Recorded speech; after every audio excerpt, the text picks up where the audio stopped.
leximi i Kur'anit në Ramazan.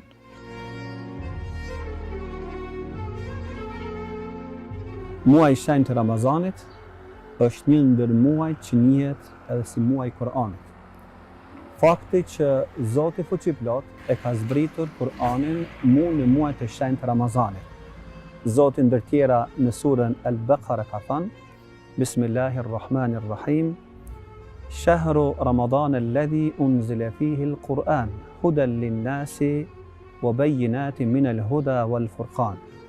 Muaji i Ramazanit është muaj në të cilin ka zbritur Kur'ani, që të jetë udhërrëfyes për njerëzit, sqarues i të vërtetës dhe dallues nga e pavërteta.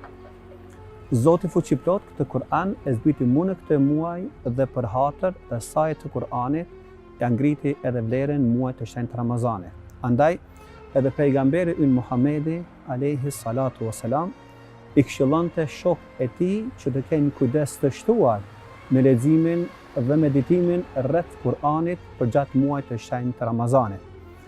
Kur flitet rreth pejgamberit alayhi salatu wassalam, tregohet qartë që në çdo muaj të Ramazanit, Xhibrili alayhi salam i vinte pejgamberit dhe ja lexonte Kur'anin të tërin. Kurse në vitin e fundit të pejgamberit alayhi salam, sa ai ishte gjallë, Xhibrili alayhi salam i kishte lexuar 2 herë Kur'anin pejgamberit alayhi salam.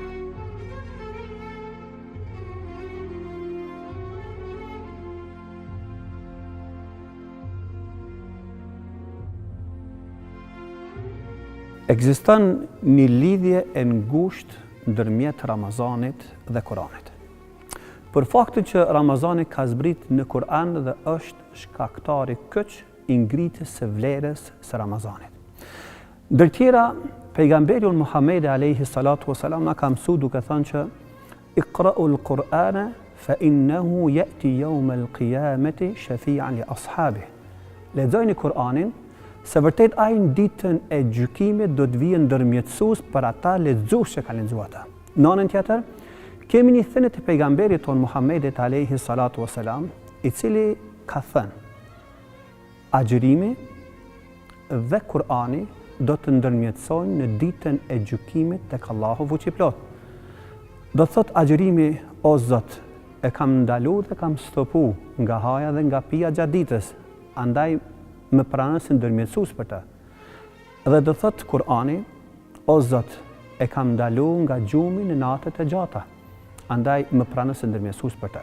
Në anën tjetër, Zoti Fuqiploti ka vënë një kategori të jashtëzakonshme të lavdruar ata të cilët lexojnë Kur'anin famëlar. E ndër tjera, Zoti ka thënë në Kur'anin e Kerim: Bismillahirrahmanirrahim. Innal ladhina yatluna kitaballahi wa aqamus salata wa anfaqu mimma razaqnahum sirran wa alaniyatan tarjuna tijaratan lan tabur. Ata të cilët lexojnë librin Allahu xhaleshanu, falin namazin, dhe ata që nga ajo që ne u kemi dhënë shpenzojnë dhe japin në rrugën e Zotit haptazi dhe fshehurazi, janë më meritor të pranojnë një tregti e cila është e pashmangshme nga profiti dhe nga fitimi i saj.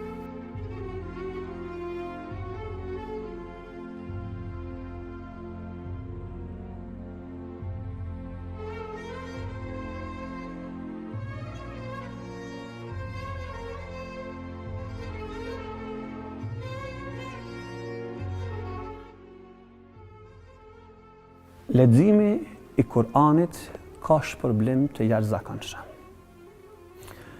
Ai i cili lexon Kur'anin me vështirësi, thot pejgamberi ynë Muhamedi alayhi salam, ka 2 shpërblime.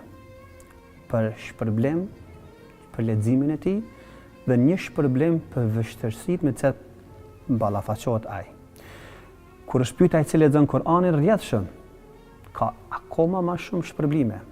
E kur flitet për atë i cili lexon Kur'anin përmendesh, dihet se ka akoma dhe më shumë. Në anën tjetër, i dërguari Muhamedi alayhi salatu wasalam ka thënë që kush lexon nga Kur'ani, ai ka një të mirë. Dhe të mira shpërblehet 10 fish. Thot nuk them që elif, lam, mim është një shkronjë e vetme, mirë po. Elif është shkronjë lam është shkronjë dhe mim është shkronjë.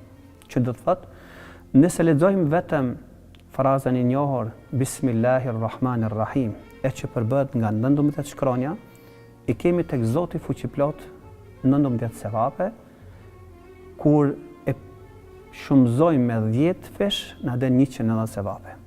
Nëse bëjmë vetëm një analizë të shkurtër, e hasim që Kurani ka mbi 320.000 shkronja dhe kemi rreth 3.200.000 sevape nëse lexohet Kurani, e aq më shumë shtohen të mirat e Allahut dhe begatit për ata që lexojnë gjatë muajit të shenjtë të Ramazanit. Andaj, Kurani me plot të drejtë është sikur për trupin tonë që kemi nevojë për bukën dhe ujin, ashtu leximi i Kuranit ka nevojë për shpirtin dhe mendjen tonë.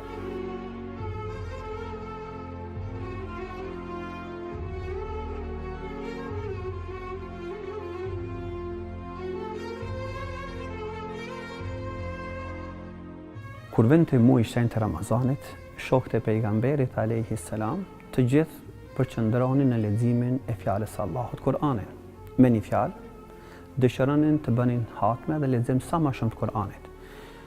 Një gjë të tillë praktikonin edhe gjenerata e artë në Islam, selefët tanë, po dhe gjithë dietarët, saqë transmetohet në librat e ndryshme që Imam Maliku i lënë anash të gjitha librat e fikut dhe të hadithit dhe përqendroi tërësisht dhe plotësisht vetëm në leximin e Kur'anit. Një gjë të tillë praktikonin edhe shumë dietarë të tjerë. Transmetohet që Imam Shafiu, qoftë Zoti i kënaqur me atë, që ai lexonte 60 hatme brenda muajit të shenjtë të Ramazanit.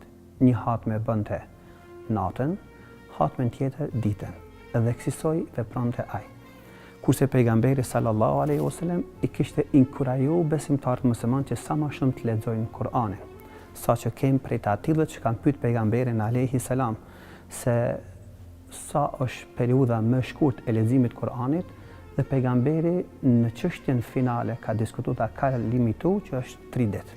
Andaj, të nderuar vëllezër besimtar, jemi në këtë sezon ku Kur'ani duhet të jetë i pranishëm gjithmonë në duart e tona, pranë syve tonë të lexojmë sa më shumë Kur'an, sepse kësaj komunikojmë me Allahun xhaleshanu. Do të ishte shumë arsyeshme që spaku të mos kalon Ramazani e si të mos e lexojmë spaku një herë Kur'anin. Dhe mënyra më e lehtë ta përmbyllim një hatme të Kur'anit, kanë thënë dietarët është se Kur'ani është i përbëm nga 30 pjesë, nga 30 gjuza. Secila pjesë apo gjuz ka 20 faqe. Nëse secilën këto 20 faqe pjesëtoj me 5 kohë të namazit, i bie që në çdo kohë të namazit, nëse arrim të lexojna 4 faqe nga Kur'ani, kësaj arrim ta bëjna një hatme brenda muajit të shenjtë të Ramazanit.